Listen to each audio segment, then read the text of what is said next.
उधर deputy CM Keshav Prasad Maurya का अखिलेश पर हमला, कांग्रेस के मोहरे गुमराह कर रहे हैं। अखिलेश पीडीओ को भूल चुके हैं, डीएनए कोड से गुमराह कर रहे हैं। सपा बहादुर को वोट बैंक की चिंता है, वोट बैंक के नाराज होने की चिंता है। दोषियों को दंड दिलाकर रहेंगे, सरकार अपनी जिम्मेदारी निभाएगी, ये केशव प्रसाद मौर्य की तरफ से कहा गया है। तो अखिलेश पर वार किया गया है और कांग्रेस के मोहरे गुमराह कर रहे हैं, ये भी डिप्टी सीएम ने कहा है। अखिलेश पर उन्होंने हमला बोला और ये कहा सरकार अपनी जिम्मेदारी निभाएगी, कांग्रेस के मोहरे गुमराह कर रहे हैं, दोषियों को दंड दिलाकर रहेंगे। साथ ही उन्होंने कहा वोट बैंक के नाराज होने की चिंता भी सता रही है अखिलेश यादव को। तो सपा बहादुर को वोट बैंक की चिंता है, ये डिप्टी सीएम की तरफ से कहा गया है। ये बता दें हाल ही में आपको जिस तरीके से मामला सामने निकल के आया गैंगरेप का, उसके बाद से अखिलेश निशाने पर भी आ गए हैं। समाजवादी, ये कहा जा रहा है कि समाजवादी पार्टी को डर भी सता रहा है अपने वोट बैंक का।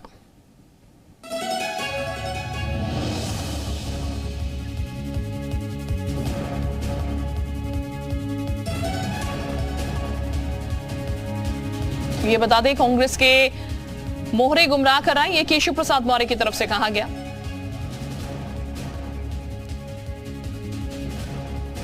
तो अब आपको यह भी बता देते हैं कि अखिलेश का वो पोस्ट जिस पर केशव प्रसाद मौर्य ने पलटवार किया है। अयोध्या गैंगरेप पर अखिलेश का पोस्ट, पीड़िता को मेडिकल सुविधा दे सरकार, ये अखिलेश ने कहा था। रक्षा की जिम्मेदारी सरकार की है, कोर्ट भी मामले का स्वतः संज्ञान ले, पीड़िता की सुरक्षा सुनिश्चित कराई जाए, मामला गंभीर और संवेदनशील है। बदनीयत लोग राजनीतिकरण कर रहे हैं, इनका मंसूबा पूरा नहीं होना चाहिए। और इसी को लेकर डिप्टी सीएम की तरफ से भी अब पलटवार सामने आया। अखिलेश यादव ने कहा सरकार सुरक्षा दे नाबालिग को और इनका मंसूबा पूरा नहीं होना चाहिए, ये भी कहा गया। पीड़ित जो है मेडिकल सुविधा उसको सरकार की तरफ से देनी चाहिए, सरकार के वादे भी है महिला सुरक्षा को लेकर। अयोध्या गैंगरेप को लेकर अखिलेश ने एक पोस्ट किया था और उस पोस्ट में उन्होंने लिखा था कि पीड़िता को मेडिकल सुविधा जो है वो सरकार दे।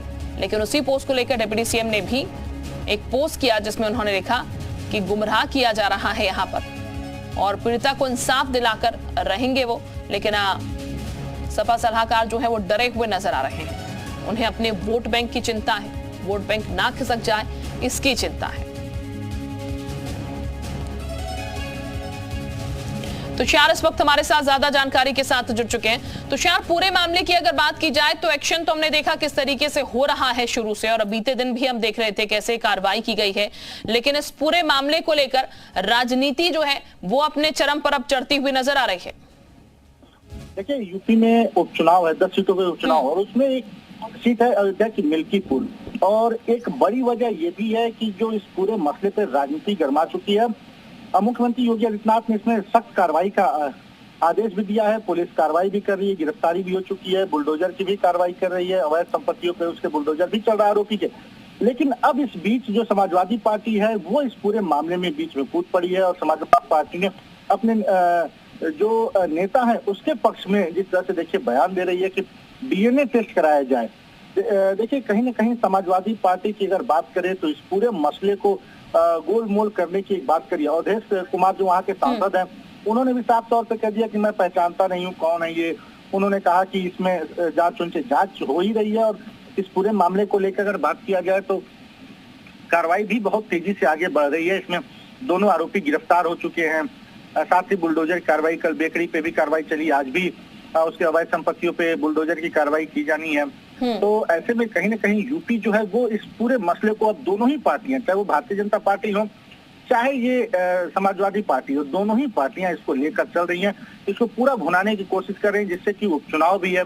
एक तरफ पीडीए की बात हो रही है, दूसरी तरफ डीएनए की बात हो रही है। केशव प्रसाद मौर्य यानी कि अपना अपना फायदा जो है तरफ से देखने की तस्वीर एक तरीके से कह सकते नजर आ रही है। बहुत शुक्रिया आपका तुषार तमाम जानकारी देने के लिए।